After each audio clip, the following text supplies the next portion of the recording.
Hey everybody, how's it going?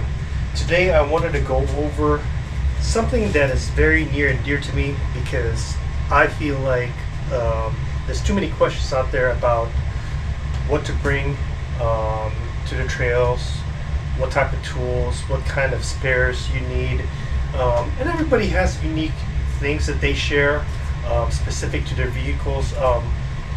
Me specifically, I'm gonna address each one of the items that I carry and why I do so. And again, everybody has their own different perspective. Mine is going to be a little bit comprehensive because of the fact that my goal is to get home, no matter what. I don't want to have to be stranded somewhere, wait a couple of days, then have to come back. Now, if that's the case, that is the case. But knowing what I have, I feel very confident that whatever I bring with me, I'm going to be able to finish the trail, whether I break something or not. So that said, let's get to the meat and potatoes. I'm going to open up my tool bag. This is the tool bag that I carry. Here I got this impact and two impact drills right there. One is definitely obviously a little bit different, thinner. Couple of mechanics gloves here, some Torx millimeter and SAE, of course, electrical tape, batteries, measuring tape, some files. I'm not going to open up this whole thing, but there are files, different types of files that are in there. Zip ties. These are just the regular zip ties, but I'm going to go over some other zip ties later as well. I got myself a little mallet, a rubber mallet, and a blow hammer. Couple of pry bars. One is short, one's medium, and I even got a really small one here too. Screwdriver, some wrenches, adjustable wrenches, crescent wrench, whatever you guys call it, you decide. A couple more screwdrivers, some pliers that are sideways. These are really important too, and this you're probably going to need, especially if you do have messed up brake lines. Don't just bring one, bring two of them. Trust me on that. Okay. A couple of punch tools, several punch tools here. Some crimping tools. Underrated one that I like is a magnet thing that you can kind of mess around with, just in case you're working on the engine and you drop something in there. 10 millimeter. So different punches that I have here. Like I said, a crimper, couple more wrenches, and I got one of these type of prong thing that you can reverse this to. I forget what you call this thing, but it's important to have one of these, especially if you're gonna work on suspension. It's got a couple of heads that come with it. All right here. You can get them from Harbor Freight. A lot of this is just Harbor Freight stuff. Extra snap ring, and pliers, brush. I got a couple in here, and that's pretty much it. The rest of them are just files or punch. It's good to have that. I feel, but that's just the basic tool bag. So I'm going to go over my next set of tools that I bring, which is also pretty compact.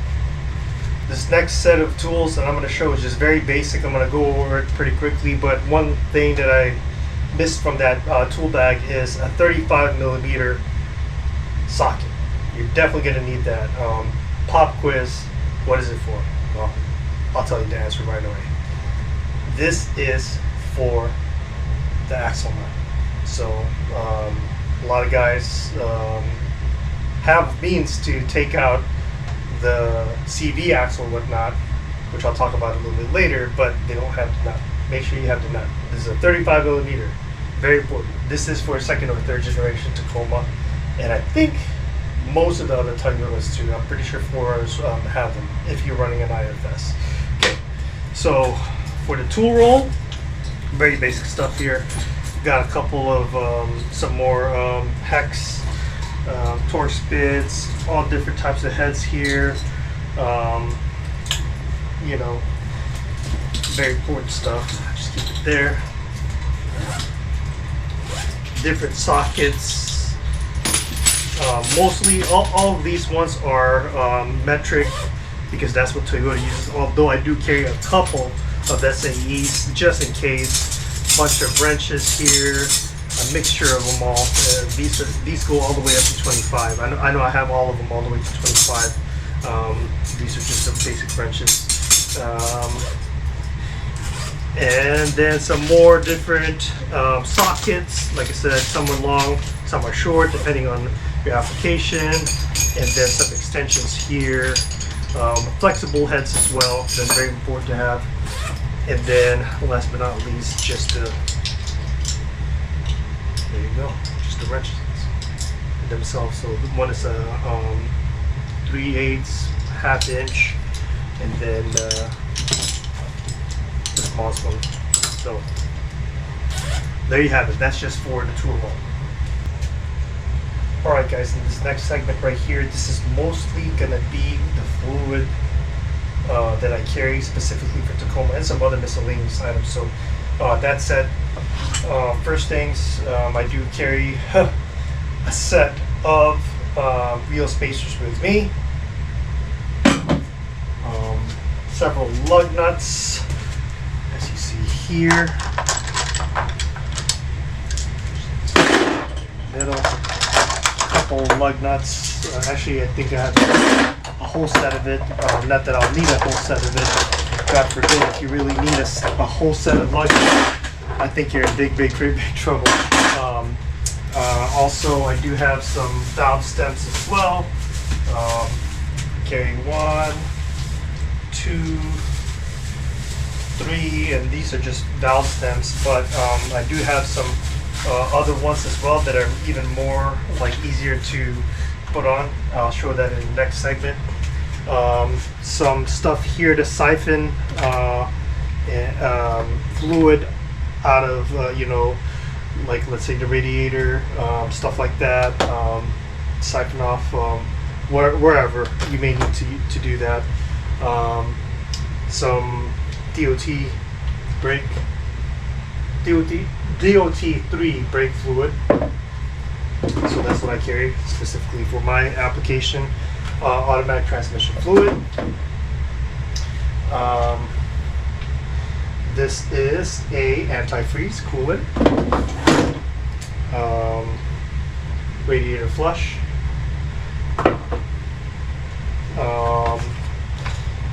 75W90 gear oil.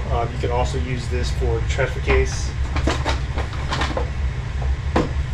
Can't go without oil, right? So I do have an OW20 that I use. I carry this CRC dry PTFE lube, especially because I do have uniballs in my upper control arm and lower control arm. This one is specific for my setup for the JD Fab How TC pump. So I do use the AC Delco power steering fluid 105073.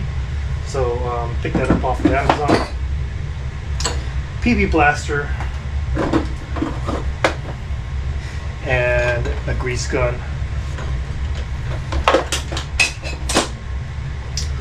Just a Brillo pad you can use. You can cut it up to little pieces. Extension for the grease gun. RTV silicone. I know I have a JB weld somewhere else too, but I do carry a couple of hose clamps as well. Can always use that later. Funnel and the hoses that come for siphoning off. So that is what I carry in this small little kit here. Okay, what I'm going to go over next is ball joint kit that I carry, as well as my spare box kit. So the ball joint kit, pretty much you're going to need this if you are going to be changing the U-joints, as well as the ball joints. So it works for both. It's very versatile. That, you know, it's got all the parts here, you know, for the sizes. Technically, I could just carry just a couple of these, but it's in such a compact box. It's really not that heavy, although it is a little bit big, but it's really not that heavy. This is probably like 15 pounds or so, more or less, you know, but because I do want to make sure I'm able to change not just the U-joint, but also the lower ball joints as well as the upper control arm joints. I do carry this, and it's pretty compact. I have a place for it in my truck. So that's that. Put that away. So the next item here that I have is basically my spare box kit, which is really the meat and potatoes of the spares that I carry. So I'm going to go over that. So first of all, I carry this power steering seal kit. So basically, I have a modified Tundra steering rack. If that's going to blow, it's going to be the seals most likely. So it's pretty straightforward how to change it. I've seen the video a couple times. I even have it on my phone that I screen recorded just in case I need to refer to it. By the way, that's another point that I would say to you guys is if you guys aren't sure about how to change stuff on the trail, screen record it and save it on your photos, videos. This next item right here is basically tie rods. I am on IFS, so I carry a couple of spare tie rods. These are basically the JD Fab Hind. They're a little thick, but right now I'm running the chromollies. These right here are gloves, as well as the welding hood, which I will talk about later for my bonus extra thing. I carry a belt hose. This one is specific to the Howe TC pump from JD Fab, since I upgraded to that. So I'm no longer using the OEM one. This one right here is pretty cool. This you can pick this up online. I think I got it for $30, but it makes life so much easier when it comes to removing your CV axle. So basically, this goes around the inner CV part, and then you grab a blow hammer, and then you kind of just place it here, and then you just start whacking at it, and it takes it out pretty easily. There's a couple of videos online that you can see about that. A couple more clamp hoses, extended brake line, and this is the steel braided one as well. This came from my other one. I thought it was broken. It's a little bit chewed up here where I clamped it, but as you can see, it didn't even clamp all the way down. So it's still very good. This is a spare one. You might need that. This one right here is, like I mentioned earlier, I do have some tire valve stems there, but these ones I like these better. The Colby permanent tire valve stems. Extra lower ball joint, so that's what that ball joint kit is for. And this is for the upper control arm for the JD Fab. And got a couple more ball joints. You know, they're small enough that I can fit it.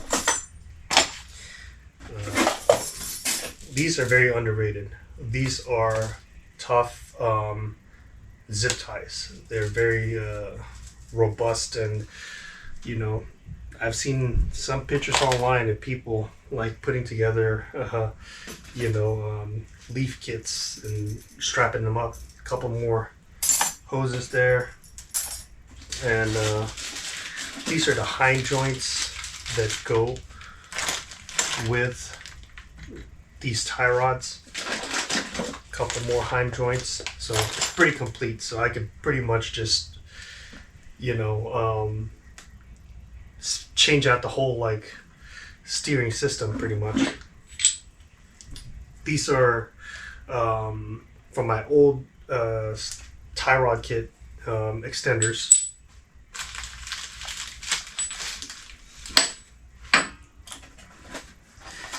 And as I mentioned earlier, for the U-joint, so I do carry a spare U-joint.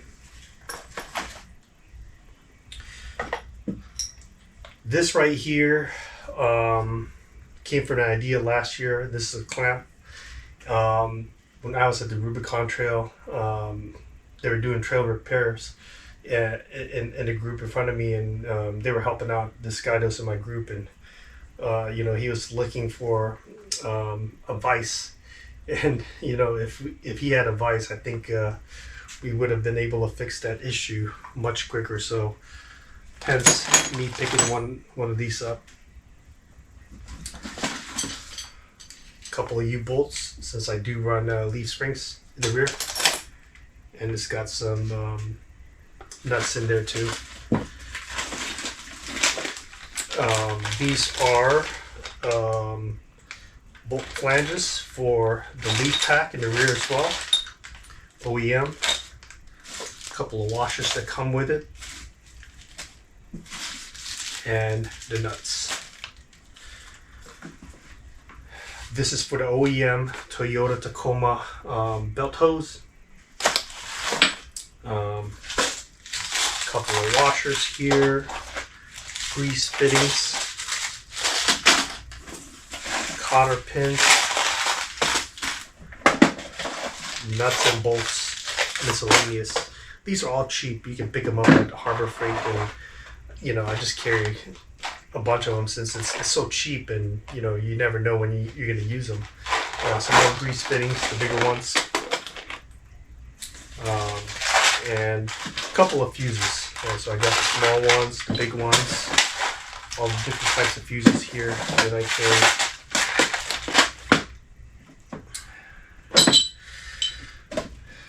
This little jack that I use this for the lower control arm. Once I have the truck jacked up, I use this to kind of balance it up. So that's what I use it for.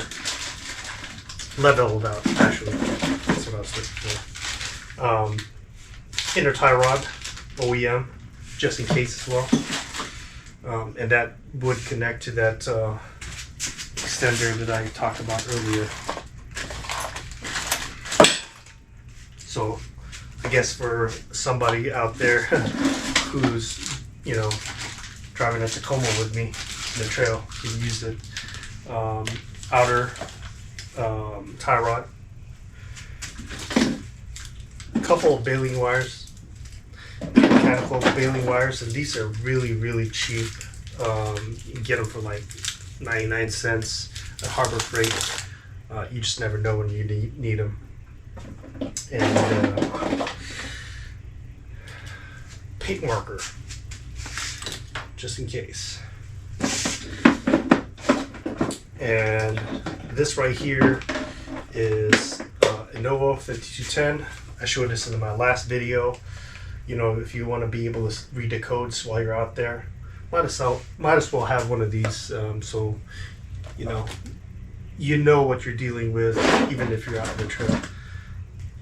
A steel stick, JB Weld. Could use a couple of those actually. Some extra zip ties. And last but not least, just a tire repair kit. This is an 86-piece tire repair kit. So as you see, that's the spare kit that I carry, and it fits in this little box. Alright, this one is pretty simple, guys. I carry a torch with me.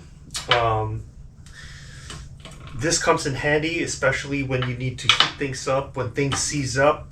I think it's very underrated. Not a lot of people bring this stuff, but especially if you're going to go somewhere cold where things can really seize up. Water, mud can get in something there and into threads or whatnot. This can be really useful. So I carry one with me. Just I've never had to use it, but nice to have that peace of mind. All right, guys. This last part right here is what I just keep in my Tacoma because these are parts that are specific for it. I won't need it for my 4Runner. That said, let's get started. This right here is an extra wheel bearing that's already pressed, and a hub. Get them really cheap. I haggled with a guy online on the eBay for one. I think I got it really cheap. I got like $30, $40, something like that. But cheap, man. Just to have that insurance in the front. I just changed both my bearings in the rear as well as the front. I think I have it less than 3,000 miles. So it's fairly fresh, and I don't think it's going to break. But you just want to have that peace of mind. I actually got two of them because I got them so cheap. But I'm only going to carry one for the front. Front mainly because it's the one that's going to turn left and right and most likely to have some issues. Not so much the rear. This right here is an outer stub for the CV axle. Once you take out the CV axle, this needs to remain in the wheels. And the reason why is because if you don't, that thing's going to fly. It's going to fly off. So you want to make sure that you have that. You put this in, put the cotter pin, and then put the nut in there and everything, and it's pretty easy. Like I said, that's why I carry that 35 millimeter. But this is just a quick trail repair. This one right here is the inner stub, and all it is just a plug and play. I don't want to have to mess around with the 934 CV because this is an OEM CV, inner CV, which I don't want to have to deal with having to break apart that 934 CV. It's a little bit more complicated, and I don't want to mess with it while I'm there. I just want to either get home or get back to wheeling. This is what you need, so you don't get all that gunk in there. You don't want all that gear oil and transfer case. I mean the front diff, all that oil that's in there. You don't want it to get all over the place and get some mud in there. Last but not least, this is an 80D tube. A couple of guys have broken theirs. Those guys that really wheel hard with their IFS. I don't have the ADD delete like some people do, and they say switch to FJ tube. I might do that in the future if I do the manual transfer case. But the reason why I carry that is because the 934 CV is so strong, and then I added that front differential support from Welds Taco, which is going to make this the weaker part. So especially when you have everything locked up front, you may end up breaking that, or you end up breaking the ring and pinion, which would really suck. So you can carry that too. I don't carry it with me because I don't really hear about people breaking their gears there in the front. But you never know. You never know. Maybe that's something I might carry in the future. But that said, the other part is the front diff arms. They may snap. I don't carry a pair of that. The reason why is I'll show in the next video that I'll do because I'll do something else with those. But that's it. This is what I carry specifically for the Tacoma, and it just remains in there. I have it on me at all times. Alright guys, this is the last portion of this video, and this is a bonus one. I feel like I need to have one, so I'll just go over it. This is a Carnage welder, and it's pretty cool because it comes in this Pelican case, and it's very compact. You can fit everything in here.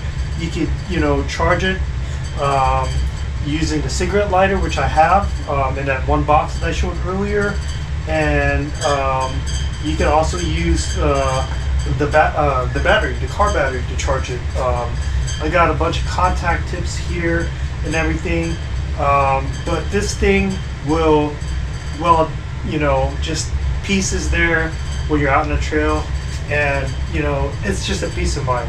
Now, mind you, I am not a fabricator. I'm probably a $10 welder at best. Okay, I'm not the best, but I practice. I'm very mechanically challenged, but I force myself to do these things, to learn some things, just to get me out of there. Like I said, I don't plan on fabricating and dropping dimes and stuff like that. My goal is just to be able to repair something and get out. That's it. That's all I need. And I just wanted to have that peace of mind. You can throw together, some money within your group, your wheeling group, get you one of these, and it's great. Like I said, I'm not the best welder, but I know that this right here is a strong enough weld, and that will make metal glue together, and then make sure that you get home. Of course, if you want to preheat it up, you take it to a welder fabricator afterwards. But that's what I have. And then, of course, last but not least, in case you do need to grind some stuff, you do need to first of all clean some metal surfaces before you ground it, so you make sure that you have a really good weld in there. So I carry an angle grinder here, a couple of different things that are in here, some cutters, some blades and stuff like that. So that's what I carry here. That's it. That's all I carry with me. Hopefully this video has been very helpful to you. This is my version. If you think that I should add more, please comment below. If you think that I carry too much, comment below as well. Share this video. Hopefully this will be a good start for you, so you can really wheel out there in the hard trails, and have that peace of mind to get out of there. So see you guys out there. Thanks for watching.